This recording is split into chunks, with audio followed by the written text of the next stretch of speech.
नमस्कार, चंडीगढ़ से आपका स्वागत है। मैं हूं आरजू। आइए सबसे पहले नजर डालते हैं कुछ अहम खबरों पर।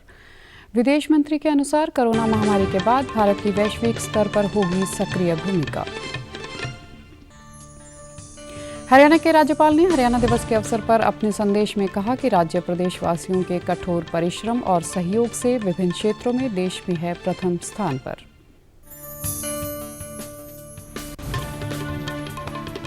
और चंडीगढ़ एक राष्ट्र एक राशन कार्ड योजना शुरू करने वाला बना पहला केंद्र शासित प्रदेश।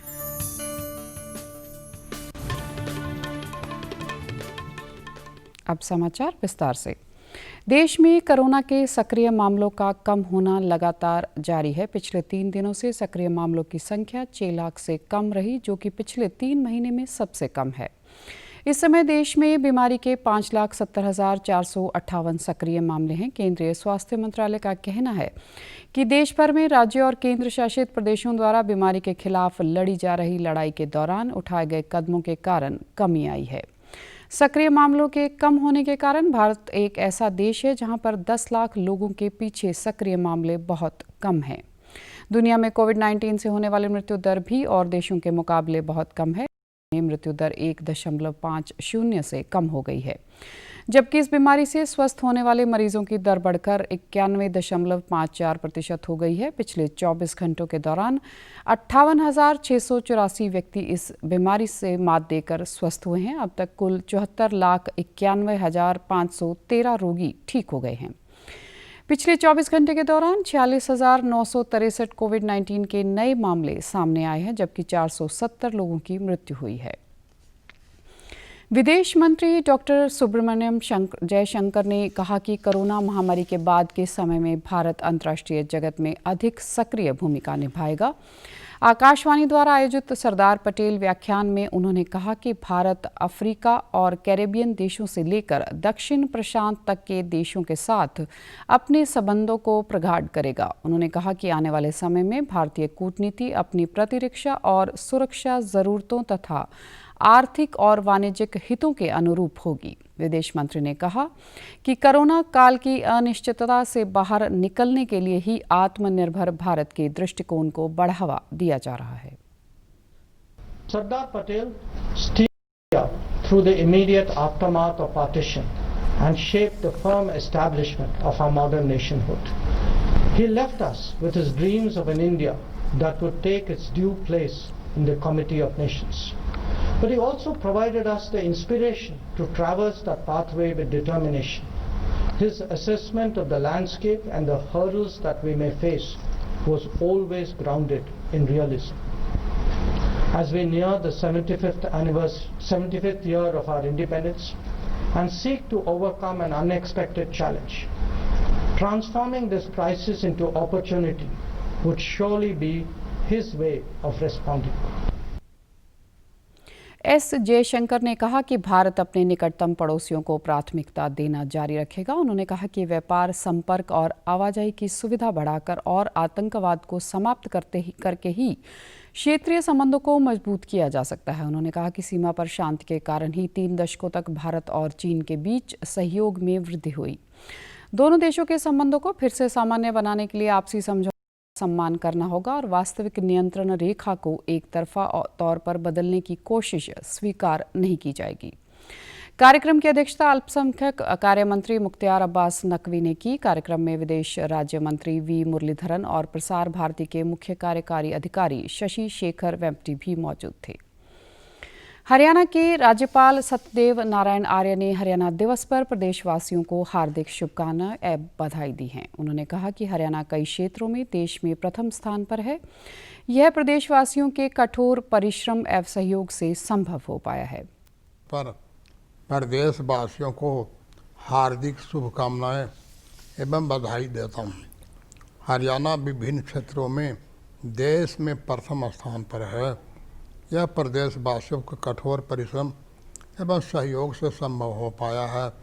हरियाणा निरंतर प्रगति के पथ पर बढ़ते हुए ऊंचाई की ओर बुलंदियों को छुएगा। प्रदेशवासियों से अपील है कि कोरोना से बचाव के लिए सरकार द्वारा निर्धारित नियमों का पालन करें, सामाजिक दूरी बनाए रखने रखते हुए आसपास के क्षेत्र में साफ सफाई रखें और सैनिटाइजर का प्रयोग करें। इससे जल्दी ही हरियाणा प्रदेश कोरोना मुक्त होगा। उन्होंने कहा कि हरियाणा निरंतर प्रगति के पथ पर बढ़ते हुए और बुलंदियों को छुएगा। उन्होंने प्रदेशवासियों से अपील की है कि वे कोविड-19 संक्रमण से बचाव के लिए सरकार द्वारा निर्धारित नियमों का पालन करें, सामाजिक दूरी बनाए रखते हुए आसपास के क्षेत्र में साफ सफाई रखें और सैनिटाइजर का प्रयोग करें। इससे जल्द ही हरियाणा प्रदेश मैं हरियाणा दिवस के होगा। पावन अवसर पर प्रदेश की खुशहाली, समृद्धि और प्रगति की कामना करता हूँ। साथ ही साथ प्रदेशवासियों और आपके परिजनों को शुभकामनाएं देता हूँ कि आप जीवन में नए उत्साह और खुशियों का संचार। उन्होंने कहा कि हरियाणा दिवस के पावन अवसर पर प्रदेश की खुशहाली, समृद्धि और प्रगति की कामना करते हुए प्रदेशवासियों को शुभकामनाएं देते हुए कहा कि सभी के जीवन में नए उत्साह का संचार हो। पंजाब सरकार ने तंबाकू के प्रयोग को समाप्त करने और बच्चों तथा नौजवानों को इससे बचाने और कार्यस्थलों को तंबाकू मुक्त करने के लिए तंबाकू मुक्त कार्यस्थल विषय के तहत एक मुहिम शुरू की है। राज्य के स्वास्थ्य मंत्री बलबीर सिंह सिद्धू ने बताया कि 1 नवंबर को पंजाब तंबाकू निषेध दिवस मनाने वाला देश का पहला राज्य है। पंजाब सरकार ने ई सिगरेट, हुक्का बार पर पाबंदी लगाकर और कॉलेजों और विश्वविद्यालय के हॉस्टलों को तंबाकू मुक्त घोषित करके नौजवानों को तंबाकू से बचाने की कोशिश की है। उन्होंने कहा कि राज्य तंबाकू की समस्या को रोकने के लिए कोशिश जारी रखेगा। स्वास्थ्य मंत्री ने कहा कि पंजाब ने तंबाकू नियंत्रण को एक फ्लैगशिप प्रोग्राम के तौर पर लिया है। राज्य के सभी जिलों को तंबाकू नोशी मुक्त घोषित किया गया है। कुल 739 गांवों ने अपने आप को तंबाकू मुक्त घोषित कर दिया है। बलबीर सिंह सिद्धू ने बताया कि पंजाब में सरकारी कार्यालयों को तंबाकू मुक्त घोषित करने और तंबाकू विरोधी कानूनों को सख्ती से लागू करने के लिए आज 1 नवंबर से 7 नवंबर तक एक विशेष सप्ताह भर चलने वाली मुहिम चलाई गई है। चंडीगढ़ के प्रशासक वीपी सिंह बदनौर ने कल राष्ट्रीय एकता दिवस के अवसर पर एक राष्ट्र एक राशन कार्ड को लॉन्च किया। सुखना झील पर हुए विशेष कार्यक्रम के दौरान प्रशासक ने सलाहकार मनोज परिदा, यूटी खाद्य आपूर्ति विभाग तथा उपभोक्ता मामले विभाग के सचिव विनोद पी कांबली सहित अन्य वरिष्ठ अधिकारी उपस्थित रहे। यूटी चंडीगढ़ पहला केंद्र शासित प्रदेश है जिसने इस योजना को टीबीटी से एकीकरण के साथ लागू किया है। इसके अतिरिक्त चंडीगढ़ को देश में सबसे बेहतर प्रशासनिक यूटी का दर्जा भी प्राप्त हुआ है। एक राष्ट्र एक राशन कार्ड योजना से शहर में दूसरे राज्यों से आने वाले प्रवासियों को विशेष लाभ होगा। वे राशन कार्ड से राशन प्राप्त कर सकेंगे। विभाग की ओर से इससे संबंधित हेल्पलाइन नंबर 14445 जारी किया गया है तथा एक समर्पित सर्विस विंडो भी शुरू की गई है। ONORC के तहत लाभ प्राप्त करने के लिए प्रवासी को आधार कार्ड, राशन कार्ड, बैंक खाते की जानकारी तथा चंडीगढ़ में पक्का पता बताना होगा। उन्हें विभाग के कार्यालय में बायोमेट्रिक पुष्टि के लिए आना होगा तथा सही पंजीकरण के बाद खाद्य सब्सिडी की राशि प्रवासी के बैंक खाते में जमा हो जाएगी। इस तरह प्रवासी लोग अपने पैतृक राज्य से दूर रहते हुए भी राशन की सुविधा प्राप्त कर सकेंगे।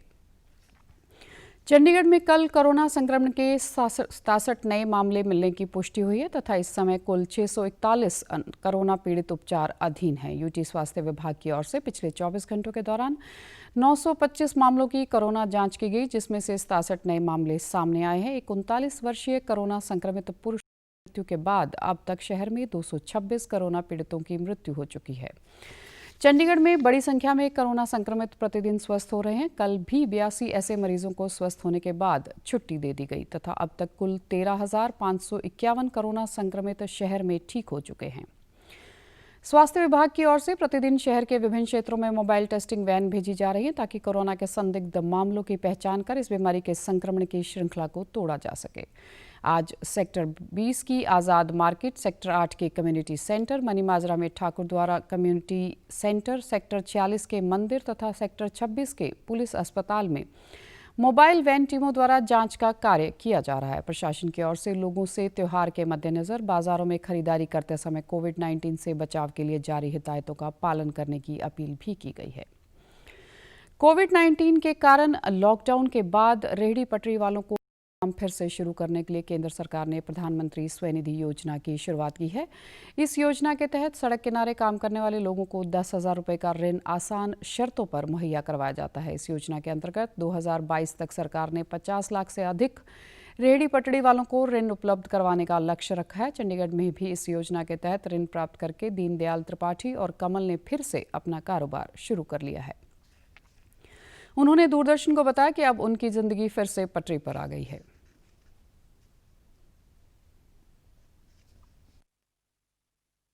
मैं सरकार को अपने चाय की दुकान से धन्यवाद देना चाहता हूं कि सरकार ने हम चाय वालों के बारे में भी सोचा।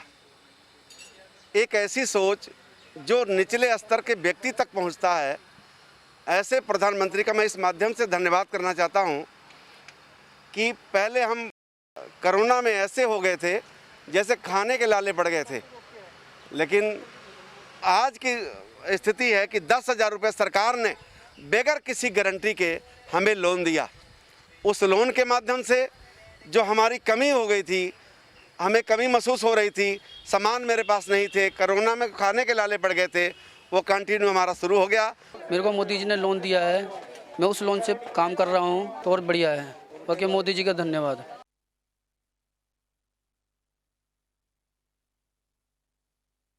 को ब्याज में सब्सिडी भी दी जाती है और वे पहला ऋण समय पर चुकाने के बाद अधिक ऋण के पात्र बन जाते हैं। पंजाब, हरियाणा, उत्तर प्रदेश, उत्तराखंड, तमिलनाडु, चंडीगढ़, जम्मू कश्मीर, केरल और गुजरात में धान की खरीद में तेजी आ रही है। उपभोक्ता कार्य, खाद्य और सार्वजनिक वितरण मंत्रालय ने कहा कि पिछले वर्ष 159,75,000 मीट्रिक टन धान की खरीद की गई थी, जबकि इस वर्ष 197 लाख टन से ज़्यादा धान की खरीद की जा चुकी है। इसमें से 136 लाख टन से ज़्यादा की खरीद अकेले पंजाब ने की है। मंत्रालय के अनुसार खरीफ के इस मौसम में 16,62,000 किसानों को फायदा पहुंचा और न्यूनतम समर्थन मूल्य पर 37,230 करोड़ रुपए से ज़्यादा की खरीद की गई है। तमिलनाडु, कर्नाटक, महाराष्ट्र, तेलंगाना, गुजरात, हरियाणा, उत्तर प्रदेश, ओडिशा, राजस्थान और आंध्र प्रदेश के लिए 45,10,000 टन दाल और तिलहन खरीद की मंजूरी दी गई है। पंजाब में अब तक 137,89,000 टन धान की आवक हो चुकी है, जो कि पिछले साल के मुकाबले 33% अधिक है। एक सरकारी प्रवक्ता ने बताया कि इस वर्ष धान की पराली जलाने का रुझान 5% कम रहा है। अब खबरें फटाफट। राष्ट्रीय कला मंच द्वारा आज हरियाणा दिवस के अवसर पर चंडीगढ़ के लॉ भवन में आयोजित किया जा रहा है विशेष कार्यक्रम। केंद्रीय वित्त मंत्रालय के अनुसार अक्टूबर माह में 1 लाख करोड़ से अधिक जीएसटी हुआ एकत्र। आज से पश्चिम और केंद्रीय रेलवे द्वारा सेवाओं की जा रही है वृद्धि। चंडीगढ़ की सुखना झील आज से फिर शुरू होगी बोटिंग। कोरोना वायरस का खतरा अभी टला नहीं है, इसलिए सभी से निवेदन है कि बाहर जाने के समय मास्क जरूर पहनें, सामाजिक दूरी बनाए रखें, बार बार अपने हाथ साबुन से धोएं और सैनिटाइजर का इस्तेमाल करें। वैश्विक महामारी कोविड-19, जिसका कहर संपूर्ण मानव जाति को अपनी आगोश में ले चुका है। टीका या दवाई उपलब्ध होने तक महामारी के खिलाफ मानवता की जंग जारी है। ऐसे में सबसे जरूरी है सावधानी और बचाव। फेस मास्क कोरोना से रोकथाम का सबसे प्रभावी उपाय साबित हुआ है। विश्व स्वास्थ्य संगठन और विशेषज्ञों की शोध का भी यही निष्कर्ष है कि मास्क से मुंह और नाक को अच्छी तरह ढककर कोरोना संक्रमण को कम किया जा सकता है। कोरोना संक्रमण से बचाव के लिए मास्क पहनने के साथ ही जरूरी है मास्क को सही तरीके से पहनना। बहुत से लोग मास्क से नाक और मुंह को सही तरीके से नहीं ढकते हैं, जिससे संक्रमण का खतरा बना रहता है। बिना मास्क या फेस कवर के घर से बाहर निकलने की अभी कल्पना करना भी सही नहीं है। जुड़िए डीडी न्यूज की खास मुहिम मास्क अप इंडिया के साथ। मास्क पहने और अपने मुंह और नाक को अच्छी तरह ढकें। परिवार के सदस्यों और दोस्तों को मास्क पहनने के लिए कहें। Mask up India, mask up India. DD news के माध्यम से सबको बताना है, कोरोना को हराना है, मास्क जरूर लगाना है। मास्क अप इंडिया,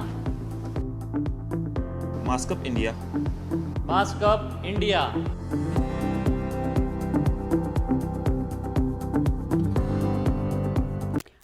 आप हमारे समाचार YouTube channel DD news Chandigarh, Facebook DD news Chandigarh और ट्विटर हैंडल पर डीडी न्यूज़ CHD पर भी देख सकते हैं। इसी के साथ चंडीगढ़ से समाचारों का सिलसिला समाप्त होता है। नमस्कार।